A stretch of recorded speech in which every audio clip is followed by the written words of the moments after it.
Okay, so ngayon ay mag-unbox tayo. Order natin na circlip plier internal. Okay, huwag na natin patagalin, buksan na natin.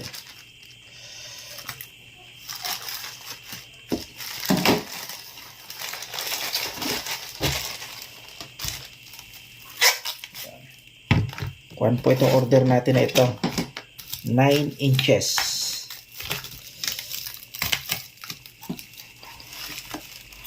Ito po ay Harden.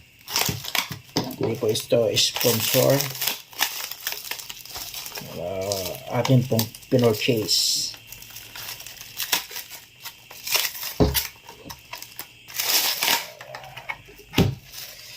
Ang napakaganda. Oh. Haba. So mahaba po yung pinili natin para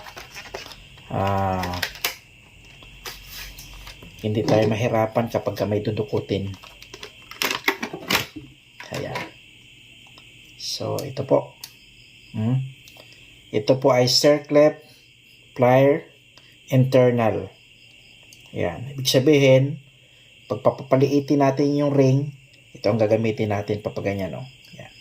Kasi yung iba, hindi po siya papaganon. Yung iba, yung outer ay papaganon siya. Papalaki. Pero ito, papaliit. Ayan. Kaya yung outer po, walang ganitong spring. Oh, wala siyang spring.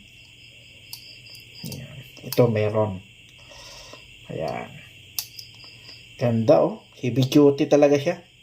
Tapos naka-star screw pa siya oh. Star screw. Ito po ay Harden. Talagang sulit yung product ng Harden. Ganda.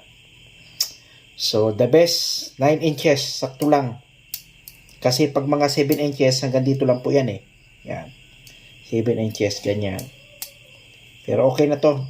9 inches. So, magpo-purchase pa tayo ng isa. Yung outer naman. Ito kasi internal. Ayos.